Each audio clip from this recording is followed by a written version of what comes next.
This is WAAY 31 Law Call. Good evening and welcome to WAAY 31 Law Call. I'm Sharon Jovia. Tonight we're taking your calls and questions and comments about insurance denials.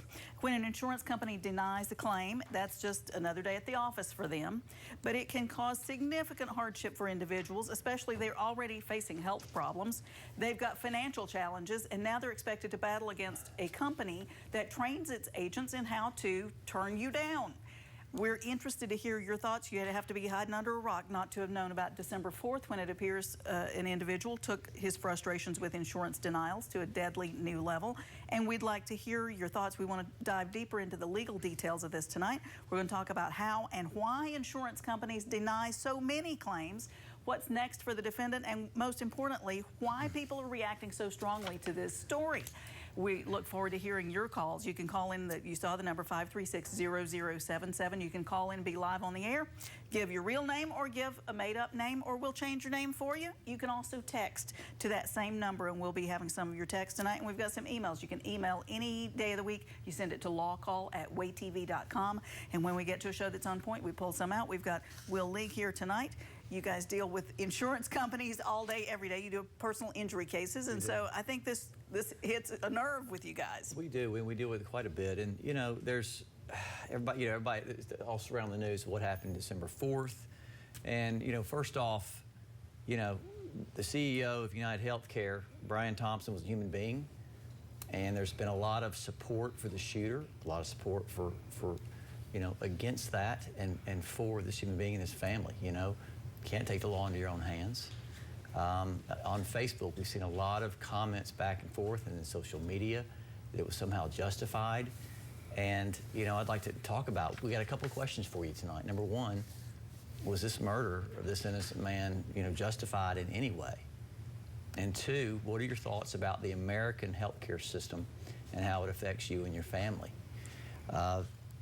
None of us are exempt or immune from being sick and dying. At some point, all of us will need help in the way of medical treatment. And the system that we have in the United States is moderate at best. You know, healthcare, you know, your health, your family's happiness, arguably is one of the most important issue to us all. And so the American healthcare system is really an example of income inequality. If you're fortunate enough to have insurance, then, you know, great. If you're one of those Americans, let's talk about this. Compared to other developed countries, America pays twice as much for insurance and for health care. Crazy. That's triple amount for pharmaceuticals. And this puts, you know, it puts everyone in debt, you know, to some level. And if you don't have insurance, or you're in a medium to low income household, 2/3 of bankruptcies are related directly to medical debt, Sharon. Wow. And so that's got to be individuals, right? The medical debt, you're talking about families. That's right. That's right. Human, you know, individuals, yeah. You know, families, your child gets sick, you're responsible for those bills. You don't have insurance, whether it be, you know, through no fault of your own. Things happen. And so the doctors and the medical community, they're good people. The CEO and the insurance companies, are they, the people that work there, are they evil people? I don't believe they are. However, the doctors, the medical community, they want to treat people, they want to help people, and they do. And the hospitals and the doctors, they absorb the costs of the uninsured. There's over 300,000 uninsured Alabamians. Where do you think that when they go and get treatment, who pays for that? It's passed on to us, the consumer. And we pay more in our insurance and our income, in our premiums. We're forced into this system, Sharon. And it's, you know, you get it through your job, and you get it through whether disability or Medicare, Medicaid. And so we'll talk about some of those things tonight, but we're interested to know, you know, do you think this murder was justified in any way? And on the healthcare system, you know, how does it affect you and how we deal with it, Sharon? You know, in car wrecks and workers' comp, we see denials specifically in workers' comp. You're injured on the job, you've got health insurance, but you can't use that. You have to go through the workers' compensation carrier, and the playbook is deny and defend, sadly, just like the guy said. Like first choice, that's the first thing they do. Let's say the doctor says you need shoulder surgery. Oftentimes, the caseworker will come in and say, well, doc, can't we do physical therapy? And it frustrates the doctors. But, you know, sometimes that that works out, and sometimes that client does end up needing that surgery later, and who wants to wait, you know? And so in the car wreck cases, if you have a client with no insurance, you've got huge medical bills. Let's say that there's no liability or there's not enough insurance. Oftentimes they're stuck paying those bills. And so we see that, you know, every day in denials. And, you know, we understand and we see our clients' frustration, and we're frustrated as well. And it's moving towards, you know, Obamacare was one of the most important legislations in the last 10 years, arguably, to try and take a step toward universal health care and avoid all these denials. So it's a difficult, you know, America, we're paying twice as much, and we are 42nd in life expectancy of developed countries in the world. How has that happened? We're the most obese country, thank you. We've got, you know, you want less regulation out there, everybody? Well, you've got companies processing food, get us hooked on processed sugars, and then turn us over to the medical industry, diabetes complex, and treat us more. So do you want regulation? It's hard to eat healthy. It's expensive to eat healthy. You cannot eat healthy on, you know, a budget. And that's just wrong, and Americans don't have a chance when it comes to taking control of their own health unless they're wealthy, and that ain't right. And so it's just something that has to be addressed, and I hate it that it's being addressed through this awful murder, but it does bring up questions that people want to talk about. And the support is unsettling because, Sharon, it's a system. The CEOs, the people, they're not evil. They're in a system that is voted in by our legislature, and our legislature is held hostage by the by the healthcare industry lobby that's about $750 million of lobbying money going towards blocking any form of universal health care, which studies show that 60 to 70% of Americans want that in some form. And so they're spending that much money lobbying against it. Who's the winner here? And those lobbyists, by the way, are ex-government officials. And so we're caught up in the scheme. And so I say again, it comes down to the voters to vote in lawmakers that will address this problem. And right now, they're whores to the insurance healthcare lobby, and that's winning the game. And us, the consumers, we're losing. And so those are questions that we want to address. So call in or text, and we've got callers on the line. We've got Howie on the line from Huntsville. Hi, Howie, thanks for calling in. What is your situation? What do you know about this, and what's been your experience? Well, this is something that I sold a house to someone about 3-4 years ago on a land contract or bond for title, where I financed it, but I hold the title to the house. And about a year ago, the person I sold it to went to the hospital, and it turns out his insurance company refused to pay the bill, and apparently they're suing him for a lot of money. And what I want to know is if they win the lawsuit, which it looks like it's going to happen, do I have to give the house to the hospital, or how does that work? Wow. Has the sale already gone through? You've closed? Yeah, this was a few years ago. I sold it a few years ago. I'm financing it as a land contract. But I hold the title, the bond for title in Alabama allows that. It's kind of like a mortgage and a deed, but I hold the title in trust, and when they finally pay off the mortgage, pay off the amount of the contract, I'm obligated to, like the contract, deed the house to the purchaser. But the purchaser went to the hospital. Right. Howie, let's assume that the purchaser loses their lawsuit with the hospital. And so the hospitals oftentimes will file a lien. And if they don't recover on that lien, they'll file an action against the consumer or the patient. And those services were rendered. When you go in the hospital, you sign those forms, giving them permission to treat you, and you're agreeing to the prices they charge. And, you know, we took depositions, you know, one year, and we found out that there was $4 for a mucus recovery system. And what that turned out to be is a freaking Kleenex. And so $4? Yeah, for a Kleenex. But they called it a mucus recovery system. And so, but back to Howie's question, if the purchaser loses this lawsuit, they cannot, you know, pay for this mortgage. they may have to file bankruptcy. And so, however, you may have to foreclose or repossess that home and then sell it to somebody else. It looks like it's going down that road unless the purchaser wins that lawsuit, you know, and we'll see. But it sounds like it's affecting him as well on down the line. Hospitals typically file liens, right? On patients when there's a big bill that's not paid yet? They file liens, and oftentimes there's a law that says they have an automatic lien if you go in on an emergency basis. And so whether or not you sign those documents or not, there's going to be a lien. You come in unconscious, you wake up, next thing you know, you got $100,000, $200,000 worth of medical bills. And again, the hospital has to recover the money they pay out. I don't begrudge them for that. But the system that we're in with so many uninsured Alabamians, let's talk about our state, with so many uninsured Alabamians, somebody has to pay that bill. The hospital has to do things to collect on those bills until we get some more reasonable laws in force and effect to help the hospitals, to help uninsured families. I mean, we have a lot of low and middle income homes and families that are without coverage, and it's a tragedy, really. We're going to take a break. Call in the 31 Law Call number 536-0077. You can call in. You can also text us. You're watching WAAY 31 Law Call. Your rights, your calls, live. Presented by the Tennessee Valley's award-winning personal injury and wrongful death law firm, Timberlake, League & Brooks. Featuring the knowledge and experience of Attorney Michael Timberlake, Attorney Will League, Attorney Heath Brooks, Attorney William Maservi. And hosted by broadcaster and family law attorney Sharon Doviet. This is WAAY 31 Law Call.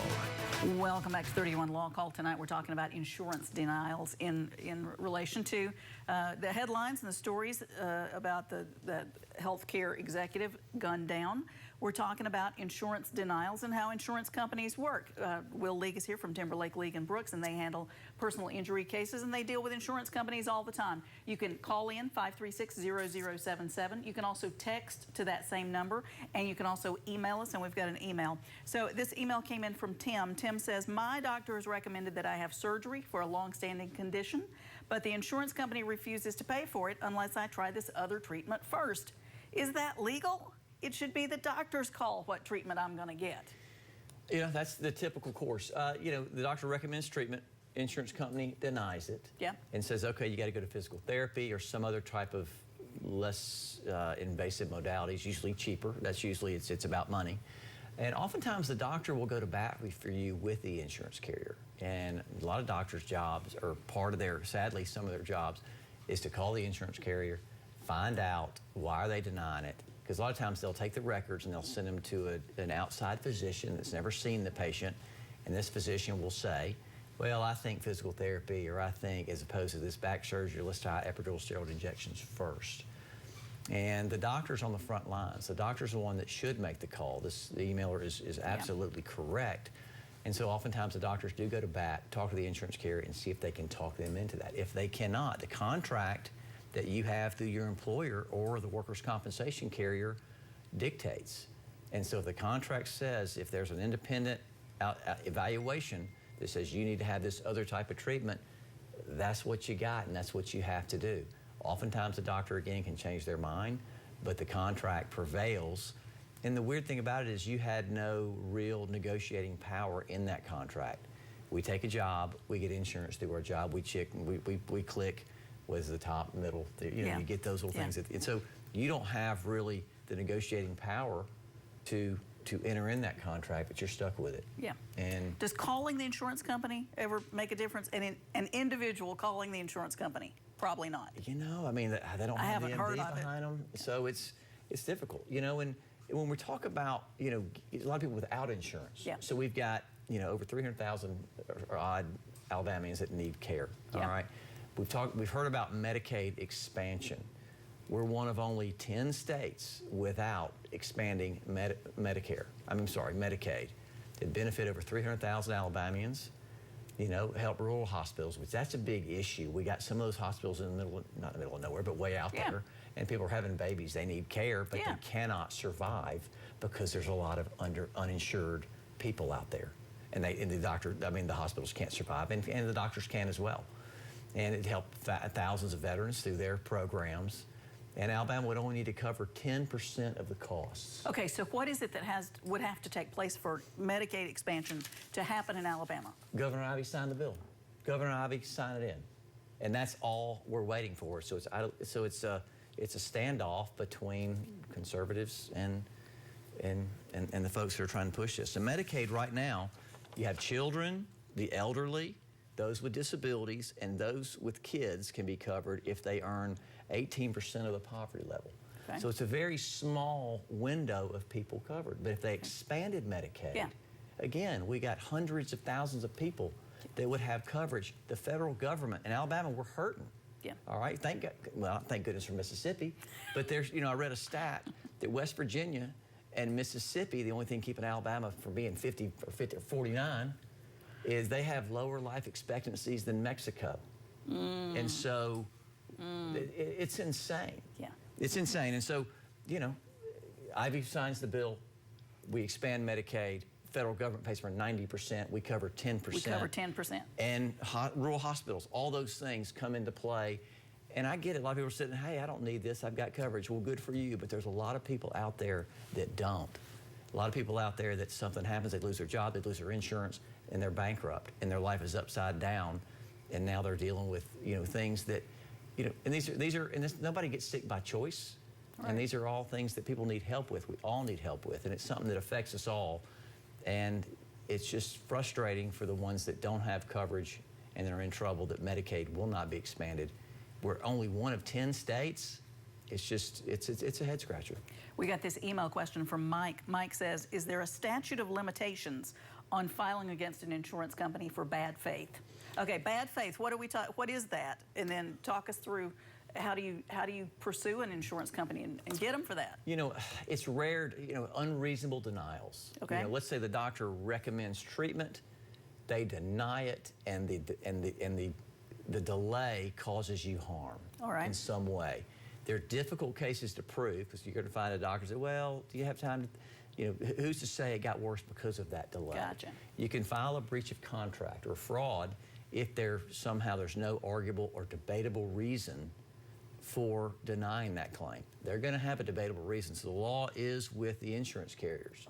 And that's no surprise because most of the lobbyists down in Montgomery, are with the healthcare industry, to be fair, and the laws are slanted. So if they get a denial, they're going to have an arguable or debatable reason, and usually bad faith will not carry. So there really is no teeth to punish the insurance carriers, for their denials. And part of the, some of this stuff was on social media, and part of the frustration is there's no outlet to try and challenge the insurance carriers. And oftentimes lawyers like our firm and other firms that do what we do are the gatekeepers to try and protect the consumers. And our teeth are being pulled. And with regard to fraud and bad faith with the insurance carriers, they almost don't exist because they're going to have an arguable or debatable reason. And that limits the consumers' right to challenge those things. And so it's almost unchecked. If you got them for bad faith, if you tried that case, you went through it, it's going to take a couple of years to prove, That's right? You prove it, you win your case, and yes, the jury says this was bad faith. What's the punishment? What do you win? Money damages. Bigger money than you would have otherwise. Well, I mean, you would some type of compensation award, but again, you've already lost your health. And at the end of these cases, I tell clients, all we're good for is trying to make a change. Yeah. And we can get you some compensation, but it doesn't bring your health back. It doesn't, the burn cases, the death cases. Nobody's, was not bringing anybody back. Right. And so those denials and some of the, some of the other side on social media is, calling the CEO a cold-blooded killer. Yeah. Just because he didn't use a gun. All those denials, all the hundreds, thousands and hundreds of thousands of people that have died for not having care or being denied for cancer treatment. Who wants to go through radiation and chemo? Nobody. Yeah. And then they're denying that. What do you do? Where do you go? Yeah. They'll call us and they say, there's not much we can do. Let's look at your policy. And the policies, again, are written in favor of the carrier. Right. And they hold the power. How often is it that you bring the lawsuit and then finally the insurance company says, okay, we'll cover it? A lot of times in workers' compensation with unreasonable denials, then we can file, outrage claim. Saying, look, they've denied this, it's out, and based on those factors, we can get into some of those things. And that's one of the only avenues that we'll see success with, unless the insurance company just blatantly is violating their own policy procedures. Sometimes you'll see that. Okay. And, you know, it's a case-by-case basis, but they have to blow it or breach the contract so bad that it gives us a foothold. How do you deal with those kind of issues with workers' comp when they don't want to cover something? Well, so again, the workers' compensation, it's, you know, if you're injured on the job and you got, let's say you got Blue Cross Blue Shield, you can't use your Blue Cross and Blue Shield. You are then captive through the workers' compensation system. And the doctors, again, they're good folks. They want to try and help people, but they are under a mandate from the insurance carrier is what they can and can't do based on the treatment. I mean, based on the policy. And so usually you'll go to occupational health group, and let's say your shoulder's hanging off and you need a shoulder surgery or you need a neck surgery, and it's clear to most doctors. To everybody but the insurance company. Oftentimes they say, hey, go suck it up and get in physical therapy, and you're hurting yourself worse. But by the time we get that lawsuit filed and the wheels of justice turn slow, it doesn't affect their immediate need to have a life-saving and enjoyment of life surgery to help their physical condition. And some of the most frustrated clients we have are workers' compensation clients. They're not working, they can't get back to work, and they can't get their body fixed so they can go work, take care of their family. And not only is it the physical part, but the emotional part of being able to be the breadwinner for your family, being able to take care of your loved ones. And you take the health away, and you take that feeling of accomplishment away of being able to take care of your loved ones. That's some serious stuff. Yeah. And that affects people. You know, we get, you know, clients into counseling, and we try and help them the best way we can. But it's, you know, it's so devastating that it's something that needs to be addressed. And one of the reasons we want to do this show tonight is the murder's tragic, but some of the issues that it brings up with regard to the healthcare system in America, it's broken. We're 42 out of all developed countries in life expectancy. We're the most rich, powerful country in the world. How can that be? And it comes down to the legislature and being held hostage by the lobbyists. We're going to take a break. Be right back talking about insurance denials. Stay with us. If you haven't gotten your questions answered tonight, here's how to reach Will League with Timberlake, League & Brooks in Huntsville. They are personal injury attorneys, so that's everything from nursing home negligence to car accidents. 256-536-0770 or 800-804-2502. The website is law-injury.com, and if you like them on Facebook, you can learn more about the law that way. And Sharon Doviat, family law attorney, 539-7337. SharonFamilyLaw.com, child custody divorce. So we're talking about insurance denials. Blue Cross Blue Shield was down in Montgomery with a presentation this week? That's right. So Blue Cross Blue Shield, the largest insurer in Alabama. They've got a monopoly, by the way. They got 80-90% of the market. Yep. 45% of all costs, medical costs, go towards profit. Again, it's a for-profit company. But what they have done is proposed a plan to use the Medicaid expansion money to let that money go to Blue Cross and Blue Shield to then have private insurance, to provide private insurance to those without health care. It helped 300,000 Alabamians, but that just puts more power with Blue Cross and Blue Shield. Makes me want to read more about it. Thanks for your questions. See you next week.